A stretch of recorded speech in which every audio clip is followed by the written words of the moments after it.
Hey guys, James here. I want to do a video showing you some of the stuff that I picked up at the New York Comic Con. I had a great time. I would highly suggest it to anybody if you've never been to a major con. It's definitely worth it. It's just a great experience. I spent a lot of time on Artist Alley. I really didn't pick up a whole lot of comics. I mostly got signatures and bought some art prints and stuff like that. And I'll probably do a couple videos showing you this stuff. The first one I'm going to do, I just want to show you some of the signatures I picked up and things like that. So the first thing I got was uh, Brielle the Horror, and it came with this print. This was just an independent. Oh, sorry. It was just an independent guy there that called Loaded Barrel, something like that press. LoadedBarrelStudios.com. Anyway, I picked that up. Had heard nothing about it or anything like that. I just figured I'd give it a shot. I read it, not impressed. Um, but it was cool just to see independent stuff like that. I like to try independent stuff. I like to try people that maybe they don't have anything out or anything I know of. A lot of times you find a lot of diamonds in the rough that way. So I've got some signatures. I spent a ton of time on Artist Alley. I got this. Um, obviously, it's Ben Temple Smith signed this, and so that was cool. Really nice guy. I sat and talked to him for a while. Actually, I saw it's a cover to 12 Reasons to Die. He had like a piece of work from that um, in his art book, and I was like, oh, I had that cover. I should have brought the comic with me. And he's like, for some reason I don't have that. And later in the con, I saw it set in someone for $2, so I bought it and brought it back to him. He was kind of surprised I actually brought him something, because everybody's there asking for signatures and asking for this and that. So that was kind of cool. Um, this is Lazarus #1, personalized by Greg Rucka, which is really cool. Can't really see what he put there. I can't really see what he said, but it's to James Greg Rucka, basically. Um, I was actually the first person to get his signature at New York Comic Con this year because he was the first. He was the 3 o'clock signing at this booth, which was the first on Thursday, the first when it first opens, and I was the first person there. So that was pretty cool. That I caught him right when he came in. Next, I got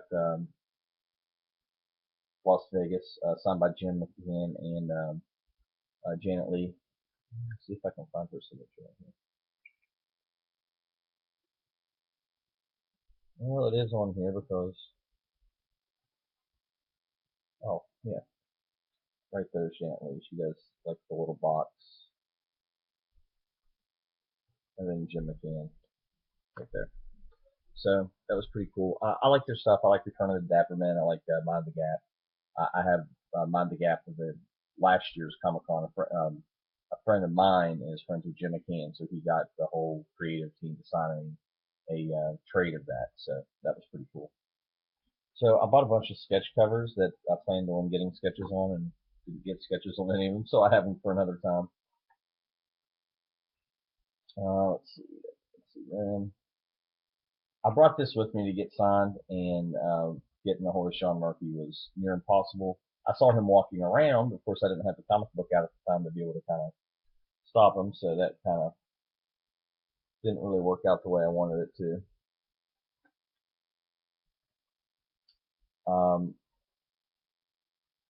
I did get this signed. This is Rat Queens #1. It's signed by Rock Up Church, right there. He's the artist on this. Curtis Weeb or Weib. I guess it's Weeb. Anyway, however you say his name. He wasn't there until Friday, and I was going to go Thursday, Friday. I only made it through Thursday. I was so tired. I'd worked like before I went, I worked 13 days straight. I closed the night before, so I got home at like midnight, got up at 5, and went straight to New York. I helped my friends set up their booth. They run a booth there every year, sell comics and stuff. And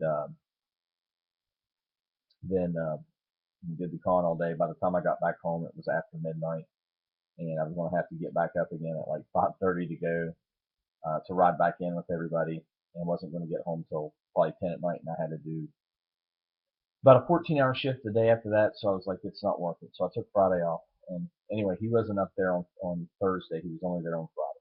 And there's a few people like that I would have liked to have got signatures from, but I'm just too tired. Um, if I do this, well, I will do this again next year. And whenever I go to the con, I'm definitely going to get a, a hotel room. It's the only way to do it. I'm not commuting back and forth this time.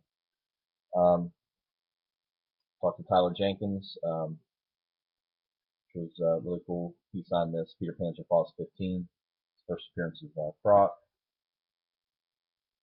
Talked to James Tinian. Not real impressed with him. This is Fallon #1, which I liked the first arc of this, and I haven't been real impressed since. I kind of figured I would talk to him and find out what's going on, and I just really wasn't impressed with him at all. Like trying to talk to him about it, he just didn't seem to care. So that was not very cool. Revival #1. I've got this signed by Seeley and Norton. So Mike Norton, Tim Seeley both signed this, which was really cool. I really love this comic. So um,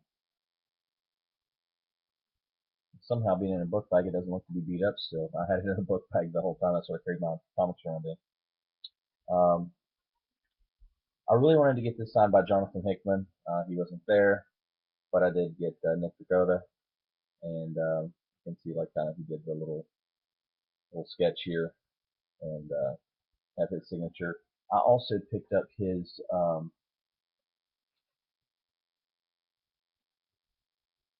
sketchbook, and I guess it's upside down, and he signed that as well. So that was cool.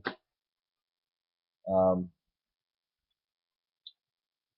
a lot of guys will you that are here in the community are really going to like this one. This is Bob Ghost. It's signed by both Mooneyham and Barbieri. So one here and the other one here.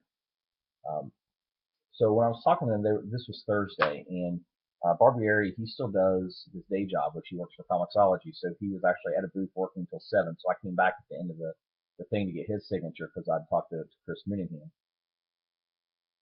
And they were telling me, they're like, yeah, we have a black and white version of issue 6 of Bob Ghost that we're going to be doing Saturday at a special signing.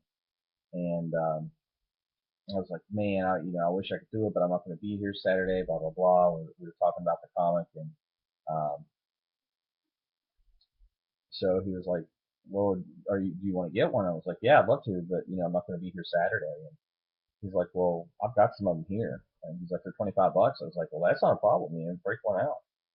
So this is a limited Five Ghosts cover. It's the black and white, and this is signed by both Mooneyham and Frank Barbieri. This comic actually doesn't come out till the 6th the 30th of October, but this is issue 6. So I actually haven't got a chance to read this yet. This is entirely in black and white. I don't know if the issue on the 30th is going to be like that.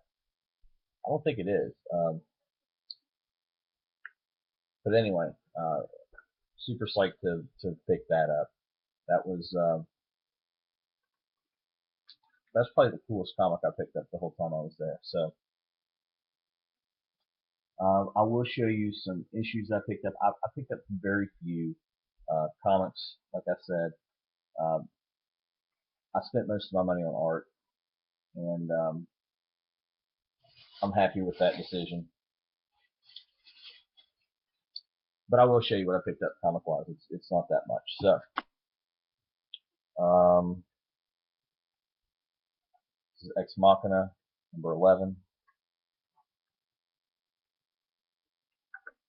Number 6, Ex Machina number 1.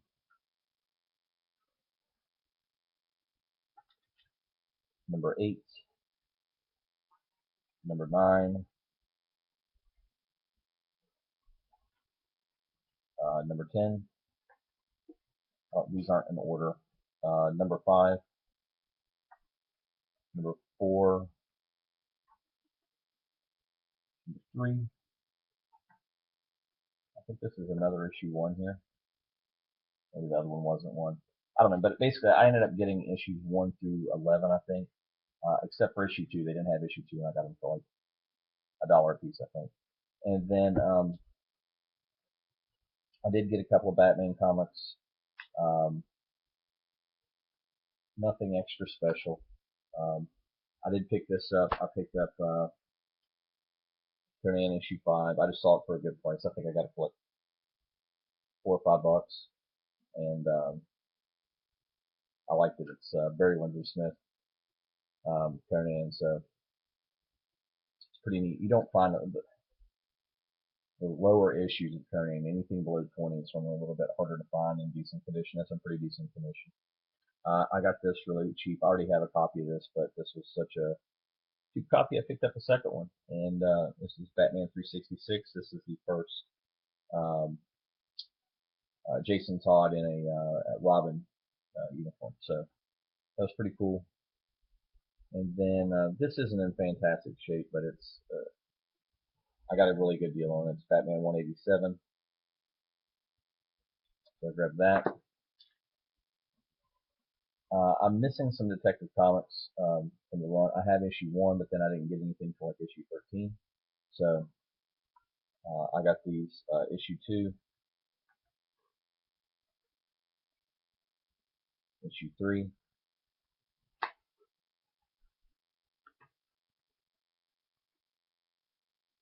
and issue 3. I don't put these out of order. I'm sorry, that was issue 5.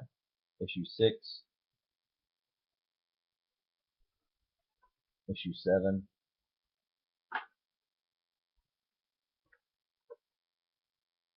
issue 8, issue 9, number 10, and number 12. So I'm missing like 3, 4, and 11, and I'll have all of the Detective one for the new 52 also. So I was real happy to get that stuff. Again, I had a great time. I will make another video at another point in time and show you guys some art prints if anybody's interested in that. I got some stuff from most of the guys that I got signatures from. Like I got some stuff from Ben Temple Smith, Tony Moy, who did the backup story in Memory Collectors, which is a new comic out. Who else did I get? I mostly got like the smaller guys. You know, the ones that I got signatures from, the independent stuff. That was the stuff I was into. That was the stuff I wanted to see. I found a few artists that were, not even in comics, and just had some cool stuff that I like. Basically, some cool stuff that I'll be able to put up on my walls and stuff I enjoy. So, thank you guys for watching, and have a good one. I'm sure I'll have out a video Wednesday or early Thursday showing the comics I picked up this week. And until then, see you guys. Thanks for watching.